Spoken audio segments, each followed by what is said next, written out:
ఇందులోకి పుదీనా, కొత్తిమీర, మెంతి ఆకు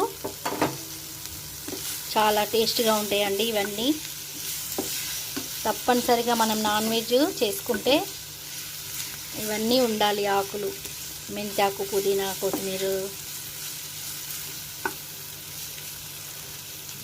ఇప్పుడు ఇందులోకి 1 టీ స్పూన్ కారం పొడి, 1/2 teaspoon salt, 1/4 teaspoon garam masala, 1 teaspoon ధనియా పొడి. ఇవన్నీ వేసుకొని చక్కగా కలపాలి.